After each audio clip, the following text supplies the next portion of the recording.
आज मुझे 20 साल हो गए हैं वर्कआउट करते करते। अगर आप फिटनेस जर्नी शुरू करना चाहते हैं तो याद रखिए, ये कोई प्रोग्राम नहीं है जो 20 दिन में खत्म हो गया। ये तो लाइफ लॉन्ग जर्नी है, तो मरते दम तक चलेगा। इतना सब कुछ है आजकल कि हम कंफ्यूज हो जाते हैं कि हमें करना क्या है। हम डर जाते हैं, अरे हम कार्डियो कर रहे हैं, ओ ऐसा तो नहीं कार्डियो करने के बाद मुझे हार्ट अटैक हो जाए।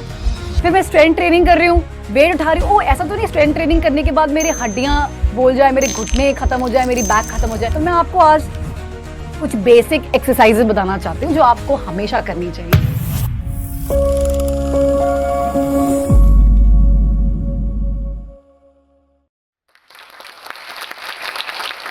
हेलो एवरीवन, मेरा नाम है मेजर खुशबू पाटनी। मैं एक रिटायर्ड इंडियन आर्मी ऑफिसर हूँ। इससे पहली वाली टॉक में आपने मेरी एक जर्नी सुनी थी कि कैसे मैं बरेली से फौज की तरफ पहुंच गई, और इस जर्नी में मैं आपको बताना चाहूँगी कैसे मैंने अपने जीवन में वो ट्रांसफॉर्मेशन लेके आया है, कैसे मैंने वो कॉन्फिडेंस गेन किया, चाहे वो शारीरिक हो या मानसिक हो या आत्मिक लेवल पे क्यों ना हो। जो आगे टॉक चलेगी वो फिटनेस के ऊपर है कि फिटनेस क्यों ज़रूरी है। ऐसी 5 बातें मैं आपको बताना चाहूँगी जो आप अपनी रोज़मर्रा ज़िंदगी में यूज़ कर सकते हैं, और जिन लोगों ने कभी फिटनेस के बारे में सोचा भी नहीं है वो यहाँ से अब अपनी जर्नी स्टार्ट कर सकते हैं। फिटनेस क्या सिर्फ 6 एब्स हैं, पतली कमर है, या कोई वेट लॉस प्रोग्राम है, या फिटनेस कुछ और भी है। लेकिन फिटनेस की बात शुरू करने से पहले हम सबको ये पता होना चाहिए कि फिटनेस एग्जैक्टली है क्या।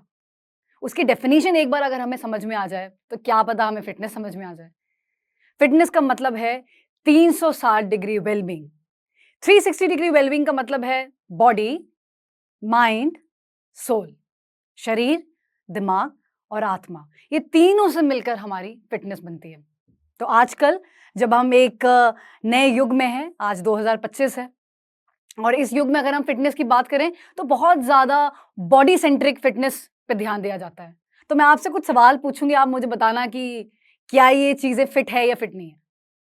कोई इंसान बहुत ही फिट लगता है दिखने में, BMI perfect, weight perfect, body बिल्कुल चिजल्ड, चाहे लड़का हो या लड़की हो, कोई भी एक्स्ट्रा फैट का दूर दूर तक कोई नामो निशान नहीं, लेकिन दिन भर बहुत ज़्यादा एंजाइटी में रहते हैं, डिप्रेसिव फील करते हैं, लोगों से थोड़ा ग्रीड और जलने की भावना भी है, बहुत ज़्यादा जल्दीबाजी में रहते हैं। तो आपको लगता है कि वो इंसान फिट होगा?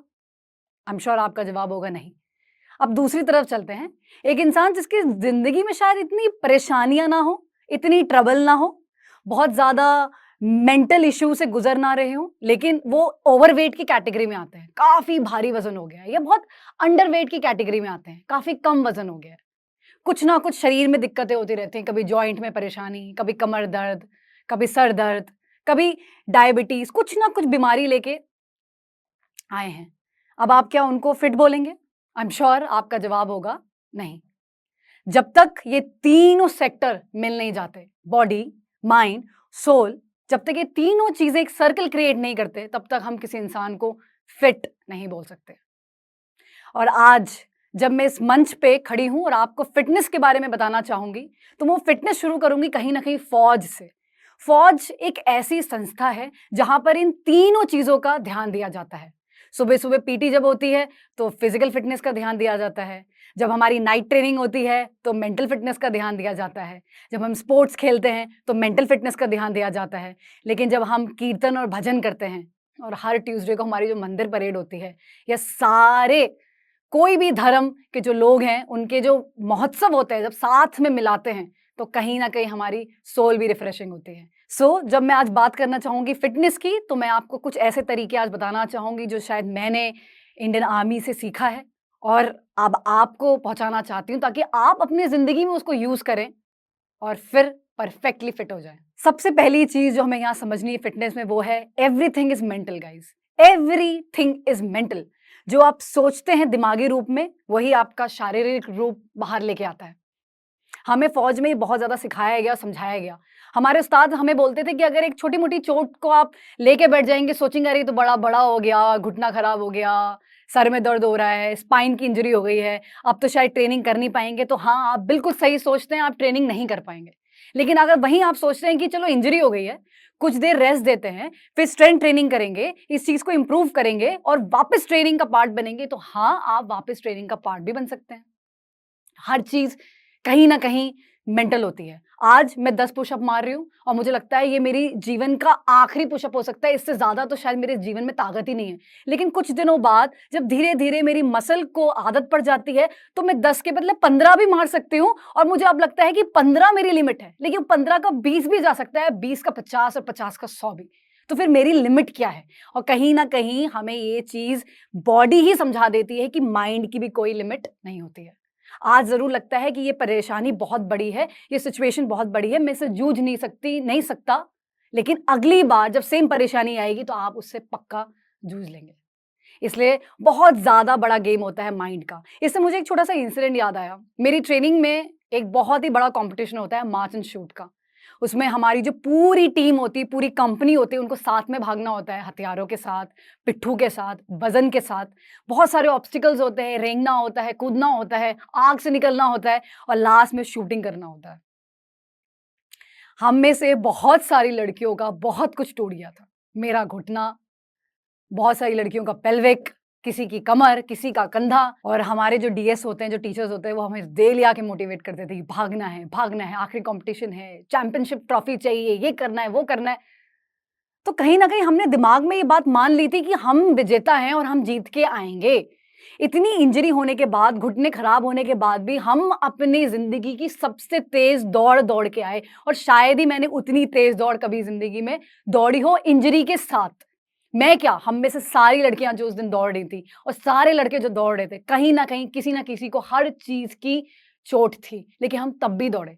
और जब जोश और मोटिवेशन इतना ज़्यादा होता हो, मेंटली हमने जिस चीज़ को मान लिया है कि हाँ भाई करके रहेंगे, तो दर्द भी साइड हो जाता है। इस चीज़ से हमने ये बहुत सीखा और इसलिए मैं आपको कह रही हूँ क्योंकि मेरी ज़िंदगी में हर टाइप की चोट मेरी बॉडी में आई हुई है, चाहे वो घुटने में हो, कंधे में हो, हाथों में हो, रिब्स में हो, हिप में हो, पेल्विक में हो, हर चीज़ कुछ ना कुछ टूटी है। लेकिन उसके होते हुए भी देखिए आज मैं सारी एक्सरसाइज़ करती हूँ, सब कुछ करती हूँ। तो अगर आपको भी ऐसी परेशानी है और आपने सोचा है कि फ़िटनेस की जर्नी आपकी ख़त्म हो रही है क्योंकि आपको कोई इंजरी हो गई है, तो प्लीज़ रेस्ट एश्योर्ड कि आप अगर चाहें उस पे काम करना, तो आप बिल्कुल उसको काम करके ठीक कर सकते हैं और अपनी फ़िटनेस की जर्नी वापस शुरू कर सकते हैं। इसके साथ हम चलते हैं दूसरे पॉइंट पे। दूसरा है टाइम मैनेजमेंट। देखिए मोस्ट ऑफ द लोगों को प्रॉब्लम क्या होती है, वो यही बोलते हैं कि हमारे पास तो वक़्त नहीं है, हमारे पास तो वक़्त नहीं है। तो इससे कैसे जूझा जाए, इस चीज़ को कैसे सही किया जाए? तो मैं आज फ़ौजी टेक्नीक आपको बताना चाहती हूँ। फ़ौज में एक चीज़ बहुत कॉमन है, हमारा वक़्त पीटी का और जगह पीटी की कभी नहीं बदलती थी। सालों-साल, 10 साल, 11 साल ट्रेनिंग, हमेशा वो जगह और वक़्त सबके लिए एक समान था। तो मैं आप सबसे एक अर्ज करना चाहती हूँ कि अगर आप जिम में जाते हैं, चाहे आप शाम को वर्कआउट करते हैं, सुबह वर्कआउट करते हैं, स्टेडियम जाते हैं, तो वो टाइम आपको फ़िक्स करना पड़ेगा। अपने जीवन में वो टाइम आप बिल्कुल फिक्स कर दीजिए। उसको कभी मत बदलें, कभी नहीं, जब तक कि आपको लगता है कि भई बिल्कुल ही सिचुएशन ऐसी हो गई है कि अब बदला नहीं जा सकता, मुझे शायद इस चीज़ को चेंज करना पड़ेगा, तब तक आप उस चीज़ को बदलिए नहीं। अगर आप ऐसा करते हैं तो नेचुरली आपका माइंड और बॉडी उस हैबिट में आएगा और कहीं न कहीं आपको बार-बार पुश करेगा कि नहीं आज नहीं किया तो आप गिल्ट में जाएँगे, आज नहीं किया आप फिर गिल्ट में जाएँगे। तो आपको उस चीज़ को कांस्टेंट रखने के लिए टाइम मैनेजमेंट देना बहुत ज़रूरी है और ऐसा कुछ भी नहीं है कि आपको बड़े 1 डेढ़ 2 घंटे चाहिए वर्कआउट करने के लिए। हमेशा आप 15 मिनट से चालू करें। अगर आप फिटनेस जर्नी शुरू करना चाहते हैं तो याद रखिए ये कोई प्रोग्राम नहीं है जो 20 दिन में खत्म हो गया, 21 दिन में खत्म हो गया, 30 दिन में खत्म हो गया, ये तो लाइफ लॉन्ग जर्नी है, तो मरते दम तक चलेगा। तो जब आप चीज़ें इस लेवल पे उठाते हैं कि वो लॉन्ग टर्म एक्सेस देती हैं, तो आपको हमेशा इन चीज़ों का ध्यान देना है कि उनको धीरे से शुरुआत करनी है। बस 15 मिनट दीजिए, शो अप करिए। अगर आप जिम गए हैं और आपने वहाँ की फीस जमा कर दी है, ऐसा नहीं होना चाहिए कि आप 2 दिन गए और आप फिर गायब हो गए उसके बाद। अगर आपको बिल्कुल मन नहीं है करने का, तो कम से कम आप जिम तक जाइए और वापस आ जाइए घर पे, लेकिन जाइए ज़रूर। शो अप करना बहुत ही इंपॉर्टेंट है और कहीं न कहीं वो हैबिट का पार्ट बनता है। इसके साथ चलते हैं हम अपने तीसरे पॉइंट पे। तीसरा पॉइंट है बेसिक फिटनेस। ओके, हम बहुत सारे जार्गन सुनते रहते हैं। हाँ, पिलाटे आ गया, कैलिस्थेटिक्स आ गया, ये आ गया, फलाना आ गया, 1 हाथ पे चलेंगे, 2 हाथ पे चलेंगे, ये सीखेंगे, वो सीखेंगे। इतना सब कुछ है आजकल कि हम कन्फ्यूज़ हो जाते हैं कि हमें करना क्या है? हम डर जाते हैं, अरे हम कार्डियो कर रहे हैं, ओह! ऐसा तो नहीं कार्डियो करने के बाद मुझे हार्ट अटैक हो जाए? फिर मैं स्ट्रेंथ ट्रेनिंग कर रही हूँ, वेट उठा रही हूँ, ओह! ऐसा तो नहीं स्ट्रेंथ ट्रेनिंग करने के बाद मेरी हड्डियाँ बोल जाए, मेरे घुटने खत्म हो जाए, मेरी बैक खत्म हो जाए। हम सिर्फ डर में ही रहते हैं क्योंकि इतना ज़्यादा हमें इन्फॉर्मेशन से डाला जाता है आजकल, हमें लगता है शुरू कहाँ से करें? तो मैं आपको एक बहुत ही बेसिक चीज़ बताती हूँ कि हमेशा ज़िंदगी में बेसिक से शुरू करिए। जब आप बेसिक में महारत हासिल कर लें, मास्टरी बोलते हैं जिसमें सालों लगते हैं, तब जाके आप चीज़ें समझिए। मैंने अपनी ज़िंदगी में दुनिया भर के कोर्सेज़ करे हुए हैं, दुनिया भर के, जो आप सोच सकते हो वो फ़िटनेस सर्टिफ़िकेट कैरी करती हूँ मैं इस वक़्त। लेकिन ये मैंने अभी नहीं किया कि मैं स्टार्टिंग से ही शुरू हो गई।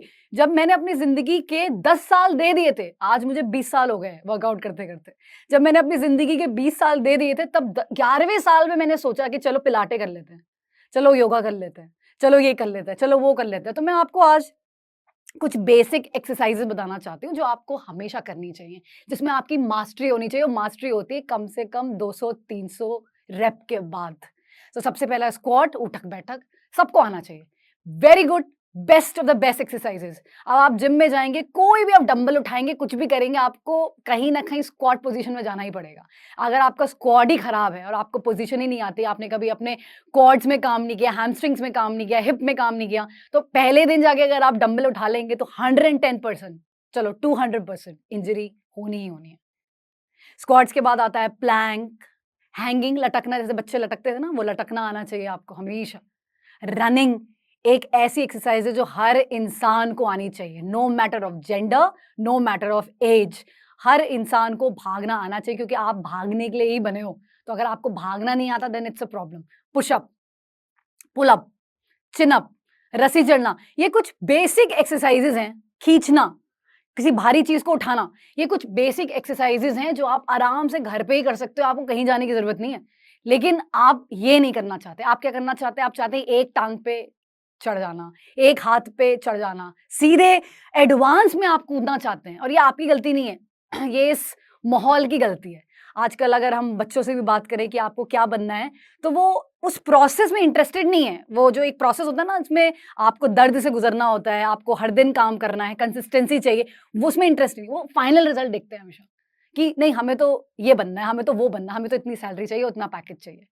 आपके साथ भी वही हो रहा है। आप सीधे पैकेज की बात कर रहे हो, मेहनत करने में इंटरेस्टेड नहीं है। एक हाथ इंसान एक दिन में नहीं चढ़ा होगा, उसको दसियों साल लग गए होंगे तब जाके वो एक हाथ में चढ़ा होगा। आज अगर मैं ऐसा स्टैमिना कैरी करती हूँ, तो ऐसा नहीं है कि मैंने एक दिन कुछ किया और अचानक से चमत्कार हो गया।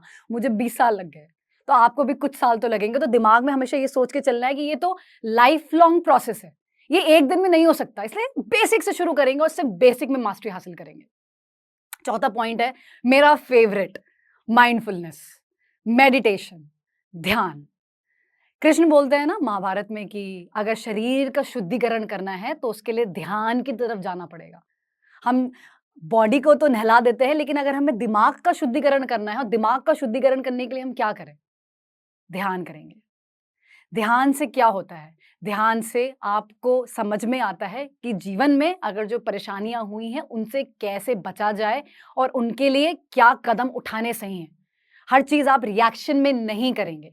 आपके अंदर जो कॉन्फिडेंस की कमी आ रही है, कंसिस्टेंसी की कमी आती है कि आप चीज़ों को पूरा नहीं कर पा रहे हैं, हर दिन आप फिटनेस नहीं कर पाते हैं, आप हार्ड वर्क करने से जो डर रहे हैं, पेन जो वर्कआउट करने के बाद जो बॉडी पेन में आती है, आपको उससे डर लगता है, ये सारी परेशानियों का जो कहते हैं ना अंत, वो सिर्फ और सिर्फ ध्यान है। तो मैं आपको कुछ थोड़ी-सी ध्यान की छोटी-मोटी टिप्स बताना चाहती हूँ। अगेन, आप सोचते हैं हम सीधे विपासना ध्यान में चले जाएँ। अब ध्यान जितना बड़ा वर्कआउट का गेम है, उससे ज़्यादा बड़ा ध्यान का गेम है। दुनिया भर के मेडिटेशंस हैं, जापा मंत्रा, ट्रांसेंडेंटल, ब्रेथ वर्क, ये वर्क, वो वर्क। तो हम चाहते हैं कि हम फिर से बेसिक में जाएँ। बेसिक क्या है? बेसिक है साँसें। ये एक ऐसी चीज़ है जो हर इंसान हर वक़्त ले रहा है। बस आपको उस पे ध्यान ले रहे हैं, पहली बार ध्यान देना है कि मैं उसको ले रहा हूँ, मैं उसको ले रही हूँ। कहीं न कहीं हमें कॉन्सन्ट्रेशन से शुरू करना पड़ता है, और जब हम ध्यान या मेडिटेशन की बात करते हैं, तो वो बियॉन्ड माइंड हो जाता है। उसके लिए कोई तरीका नहीं है, लेकिन वहाँ तक जाने के लिए हमें माइंड से ही गुज़रना पड़ेगा, और उसके लिए हमें कॉन्सन्ट्रेशन पावर का यूज़ करना बहुत ज़रूरी है। अगर आपको लगे कि मेडिटेशन में या आपको लगे माइंडफुलनेस में, ब्रेथ वर्क जब आप करते हैं, अपनी साँसों का ध्यान देते हैं कि अंदर और बाहर कैसे हमारी श्वास जा रही है, अगर आपको लगता है कि हमने 15 मिनट बिना इधर-उधर सोचे समझे उस पूरे पार्ट को ध्यान दे दिया, तब आप सेकंड स्टेज में जा सकते हैं, व्हिच इज़ जापा मंत्रा मेडिटेशन। आप जिस भी धर्म के हैं, जो भी हैं, हर धर्म में एक पाक शब्द रखे गए हैं, जैसे हिंदू धर्म में होता है ओम। आप उस चीज़ का मंत्र उच्चारण कर सकते हैं और अपने मेडिटेशन को 20-30 मिनट खींच सकते हैं। बस, अगर आप चाहते हैं और सीखना, आप बिल्कुल सीख सकते हैं, लेकिन इतना भी बहुत है जीवन में अच्छा दिमाग को शांत करने के लिए। याद रखें, जो जंग होती है ज़िंदगी की, वो दिमाग से लड़ी जाती है, बहुत ज़्यादा शरीर से नहीं। तो हमेशा हमें याद रखना है कि हमें बहुत शांत रहना है, कूल रहना है और हर दिन हमें कंसिस्टेंसी के लिए काम करना है और छोटी-मोटी डिस्ट्रैक्शन जो ज़िंदगी में हो रही है, उसको हटाते हुए चलना है। और आज का जो आखिरी पॉइंट है, वो है फूड एंड स्ट्रेचिंग। स्ट्रेचिंग पे ध्यान देते हैं पहले। मुझे ऐसा लगता है कि मैं वर्कआउट छोड़ सकती हूँ, लेकिन स्ट्रेचिंग नहीं। स्ट्रेचिंग एक ऐसी चीज़ है जो मुझे अगले दिन जिम जाने के लिए मजबूर करेगी। अगर मेरे शरीर में दर्द है तो वो कैसे जाएगा? शरीर में एक्सरसाइज करते समय जो टॉक्सिन मेरी बॉडी ने, मेरे मसल ने लिए, उसको कैसे हटाया जाएगा? जो पेन होता है वो कहीं न कहीं हमें लेज़ी बनाता है, उस पेन को कैसे हटाना है? स्ट्रेचिंग से। बहुत बार हम डिमोटिवेटेड फ़ील करते हैं, वो एनर्जी कैसे बाहर निकलेगी बॉडी से? स्ट्रेचिंग से। Stretching is the game changer. अगर आप एथलीट हैं और आप ये टॉक सुन रहे हैं, या आप एक जनरल पब्लिक में हैं जो एथलीट नहीं है लेकिन जनरल फिटनेस में इंटरेस्टेड हैं, हमेशा याद रखिए 2 दिन पूरे-पूरे आपको स्ट्रेचिंग में डालने ही हैं। अगर आप नहीं डालेंगे तो लॉन्ग टर्म में आपकी बॉडी हमेशा डैमेज होगी। जो गलतियाँ इनिशियली हमने करी हैं, हम नहीं चाहते वो गलतियाँ आप करें। चलिए बात करते हैं फूड की, खाने की। अगेन, तो आपने एक चीज़ नोटिस करी इस टॉक में, हर एक चीज़ का जार्गन बहुत बड़ा है और सोसाइटी बहुत बड़ी हो गई है। चाहे वो खाने की हो, चाहे वो वर्कआउट की हो, चाहे वो माइंडफुलनेस की हो। इतना ज़्यादा कंटेंट है कि उसको लेने में इंसान को ऐसा लगता है कि क्या समझे, क्या नहीं समझे, क्या खाएँ, क्या नहीं खाएँ। मेरे खुद के फिटनेस प्रोग्राम चलते हैं, तो जब स्टार्टिंग का पहला दिन होता है, हर कोई एक्साइटेड होता है कि मैम क्या बताएँगी? मैम क्या बताएँगी, आज का डाइट शेड्यूल क्या होगा? आज चाय पीनी नहीं पीनी है, फ्रूट खा सकते नहीं खा सकते? मैं कुछ नहीं बताती किसी को। तो बोलते हैं आप कुछ नहीं बता रहे, मैंने कुछ नहीं बताऊँगी मैं। और ये सेम सवाल आप मुझे 15 दिन के बाद पूछेंगे। 15 दिन के बाद किसी को कोई इंटरेस्ट नहीं होता है खाने में। सबको ये इंटरेस्ट होता है कि हर दिन अगर हम वर्कआउट कर लें, ध्यान कर लें, तो शायद हमारी जो वो क्रेविंग्स होती है ना, अपने आप ही कंट्रोल हो गई। शुगर के लिए क्रेविंग हो ही नहीं रही है मैम। ऐसा तो कुछ हमने खाया नहीं, आपने बताया नहीं, फिर ये क्या हो रहा है? खाना सबसे अच्छा वो है जो आपकी माँ ने आपको खिलाया है बचपन से, या आपकी दादी या नानी ने कभी बनाया हो बचपन से। जो जगह में आप रहें, चाहे आप नॉर्थ इंडियन हो, ईस्ट इंडियन हो, वेस्ट इंडियन हो, साउथ इंडियन हो, जो भी आपका स्टेबल फूड है, वो सबसे बेस्ट है। आप बंगाल में हैं तो आप मछली और राइस खाते हैं।